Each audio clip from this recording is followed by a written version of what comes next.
Assalamualaikum warahmatullahi wabarakatuh. Perkenalkan, nama saya Winda Ariyanti dari Prodi Pendidikan Ekonomi dengan NIM 220404030008. Di sini saya akan mempresentasikan materi mengenai ekonomi pembangunan. Pada pembahasan kali ini, yang pertama, kebijakan harga dan peranan pemerintah, fungsi dan peran pemerintahan dalam perekonomian, kebijakan fiskal dan kebijakan moneter, dan yang terakhir ada strategi kebijakan pembangunan ekonomi. Kebijakan ekonomi ini adalah serangkaian strategi dan tindakan yang dilakukan pemerintah untuk mendorong pertumbuhan ekonomi berkelanjutan. Kemudian mengurangi tingkat kemiskinan, menciptakan lapangan pekerjaan, dan meningkatkan kesejahteraan masyarakat. Nah, kebijakan pembangunan ekonomi ini melibatkan upaya pemerintah untuk menciptakan lingkungan yang kondusif bagi pertumbuhan ekonomi yang berkelanjutan. Hal ini melibatkan perumusan kebijakan, perencanaan strategis, dan pelaksanaan program yang bertujuan untuk memperkuat sektor ekonomi, mendorong investasi, meningkatkan produktivitas, dan menciptakan kesempatan kerja yang baik bagi warga negara Indonesia. Pada pembahasan yang pertama, kebijakan harga dan peranan pemerintah. Pemerintah itu sebagai salah satu pelaku ekonomi rumah tangga pemerintah yang memiliki fungsi penting dalam perekonomian, yang mana fungsi tersebut itu ada 3. Yang pertama ada fungsi stabilitas, kemudian fungsi lokasi, dan fungsi distribusi. Untuk fungsi stabilitas sendiri ini adalah fungsi pemerintah dalam menciptakan kestabilan ekonomi, sosial, politik, kemudian hukum, pertahanan, dan keamanan. Untuk fungsi lokasi sendiri ini adalah fungsi pemerintah sebagai penyedia barang dan jasa publik seperti pembangunan jalan raya, gedung sekolah, penyediaan fasilitas penerangan, dan telepon. Dan yang terakhir, fungsi distribusi. Nah, ini adalah fungsi pemerintah dalam pemerataan dan distribusi pendapatan masyarakat. Selanjutnya ada peran dan fungsi pemerintah dalam perekonomian di Indonesia, yaitu sebagai berikut. Yang pertama, pembangunan ekonomi itu banyak negara umumnya terjadi akibat investasi pemerintah baik secara langsung maupun tidak langsung. Investasi pemerintah itu diperlukan dalam perekonomian untuk mengurangi dari kegagalan pasar seperti kekakuan harga monopoli dan dampak negatif dari kegiatan usaha swasta, contohnya pencemaran lingkungan. Kemudian peran yang kedua itu mekanisme pasar itu berfungsi tanpa keberadaan aturan yang dibuat pemerintah. Aturan ini memberikan landasan bagi penerapan aturan main, termasuk pemberian sanksi bagi pelaku ekonomi yang melanggar. Peranan pemerintah menjadi lebih penting karena mekanisme pasar itu tidak dapat menyelesaikan semua persoalan ekonomi. Dan selanjutnya ada peranan penting pemerintah di dalam kehidupan ekonomi adalah untuk menghindari eksternalitas, khususnya dampak sampingan bagi lingkungan yang timbul karena persaingan antar lembaga ekonomi. Selain itu, peran penting pemerintah baik secara langsung atau tidak langsung dalam kehidupan ekonomi ini adalah untuk menghindari timbulnya eksternalitas, khususnya dampak sampingan bagi lingkungan alam dan sosial. Pada umumnya, sektor pasar itu tidak mampu mengatasi dampak eksternalitas yang merugikan seperti pencemaran lingkungan, yang mana timbulnya itu karena persaingan antar lembaga ekonomi. Misalnya itu dalam sebuah pabrik tekstil yang dalam pasarnya itu persaingan sempurna. Berikut ini adalah investasi pemerintah secara langsung dan tidak langsung dalam menentukan harga pasar untuk melindungi konsumen atau produsen. Dalam menentukan harga pasar, itu harus ada kebijakan penetapan harga minimum dan kebijakan penetapan harga maksimum. Yang pertama, ada investasi pemerintah secara langsung. Untuk penetapan harga minimum ini atau harga dasar yang dilakukan oleh pemerintah bertujuan untuk melindungi produsen terutama untuk produk dasar pertanian. Misalnya, harga gabah kering terhadap harga pasar yang terlalu rendah. Hal ini dilakukan supaya tidak ada tengkulak orang atau pihak yang membeli dengan harga murah dan dijual kembali dengan harga yang mahal, yang mana membeli produk tersebut itu di luar harga yang telah ditetapkan pemerintah.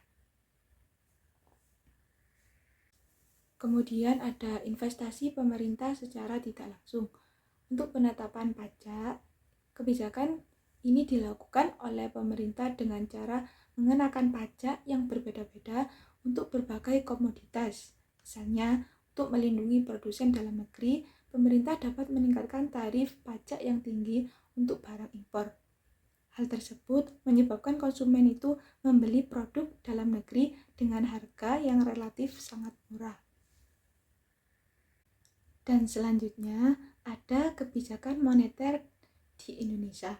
Kebijakan moneter ini adalah suatu usaha dalam mengendalikan keadaan ekonomi makro agar dapat berjalan sesuai dengan yang diinginkan melalui pengaturan jumlah uang yang beredar dalam perekonomian.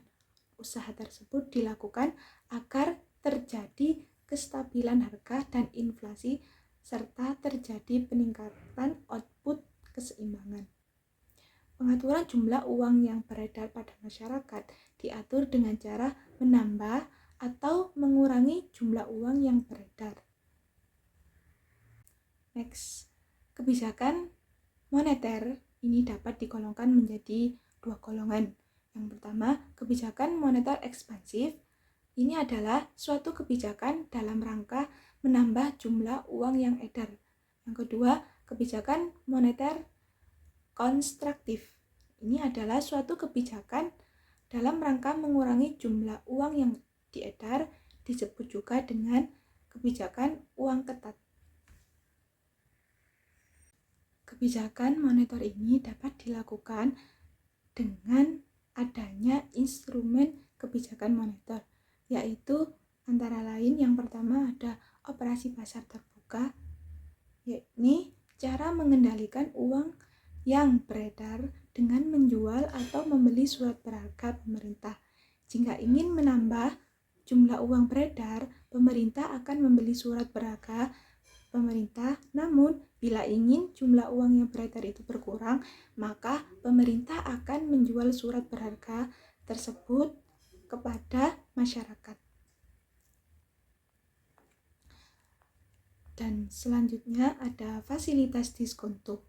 Fasilitas diskonto ini adalah jumlah uang yang beredar dapat memainkan tingkat bunga bank sentral dan pada bank umum. Untuk membuat jumlah uang bertambah, pemerintah menurunkan tingkat bunga bank sentral serta membalikannya menaikkan tingkat bunga demi membuat uang yang beredar itu berkurang. Selanjutnya, rasio cadangan wajib.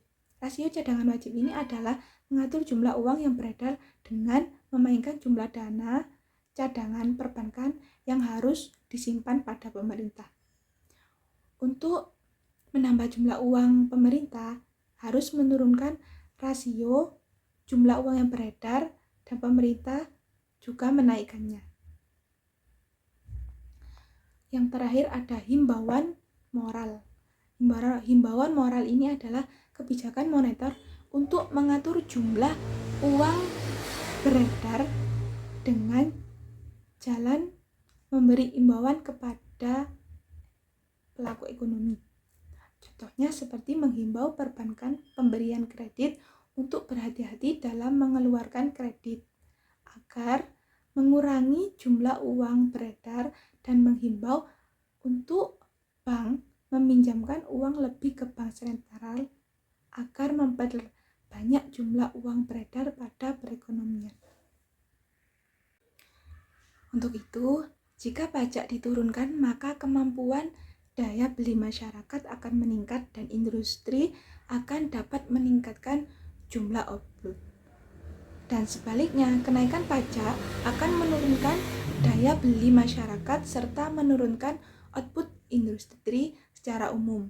Perubahan tingkat dan komposisi pajak dan pengeluaran pemerintah dapat mengurangi variabel-variabel berikut. Yang pertama ada permintaan agregat dan tingkat aktivitas ekonomi, pola persebaran sumber daya, dan distribusi pendapatan. Dan selanjutnya ada analisis yang dipakai kebijakan fiskal. Yang pertama, analisis kebijakan fiskal dalam sistem perpajakan yang sederhana. Dengan adanya tindakan fiskal pemerintah, pengeluaran masyarakat untuk konsumsi tidak lagi secara langsung ditentukan oleh tinggi rendahnya pendapatan nasional. Akan tetapi, oleh tinggi rendahnya pendapatan yang siap untuk dibelanjakan atau disposable income. Yang B, analisis kebijakan fiskal dalam sistem perpajakan yang built-in fleksibel. Yang dimaksud dalam sistem tersebut, perpajakan yang built-in fleksibel ini adalah sistem pemungutan pajak pendapatan. Maksudnya adalah untuk meratakan distribusi pendapatan agar tidak menjadi ketegangan sosial. Next, kebijakan pembangunan ekonomi di Indonesia dalam strateginya.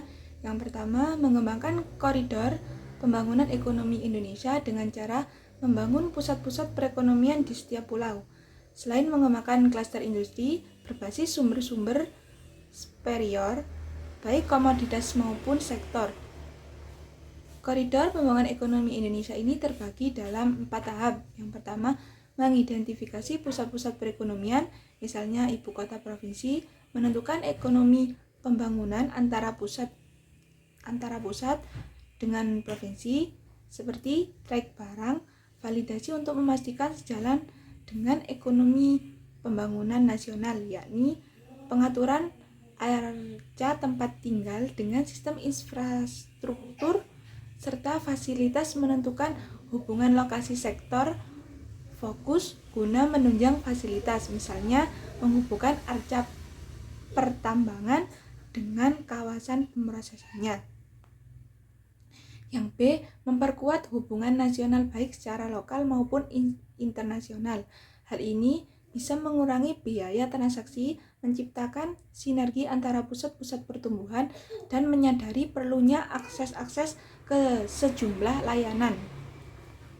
Dan yang C, itu mempercepat kapabilitas teknologi dan ilmu pengetahuan nasional atau IPTEX. Selain 3 strategi utama ini, juga ada beberapa strategi pendukung seperti kebijakan investasi, perdagangan, dan finansial. Beberapa elemen utama di sektor IPTEX ini adalah meningkatkan kualitas pendidikan termasuk pendidikan kejuruan tinggi serta pelatihannya. Kualitas pendidikan termasuk level kompetisi teknologi dan sumber daya ahli. Dan dapat disimpulkan, kebijakan pembangunan ekonomi ini merupakan serangkaian strategi dan tindakan yang dilakukan pemerintah untuk mendorong pertumbuhan ekonomi berkelanjutan, mengurangi tingkat kemiskinan, menciptakan lapangan pekerjaan, dan meningkatkan kesejahteraan masyarakat. Untuk sarannya, tentunya pemerintah harus sebagai pengendali perekonomian suatu negara harus menganut sistem perekonomian tunggal sebagai landasan dalam pengembangan kebijakan perekonomiannya. Mungkin itu saja yang bisa saya presentasikan. Mohon maaf apabila ada kesalahan kata maupun bahasa. Saya pamit undur diri. Wassalamualaikum warahmatullahi wabarakatuh. Yang terakhir, jangan lupa sahabat-sahabat sekalian like, comment, share, serta subscribe-nya, karena bagaimanapun semuanya sangat kami butuhkan. Bye-bye.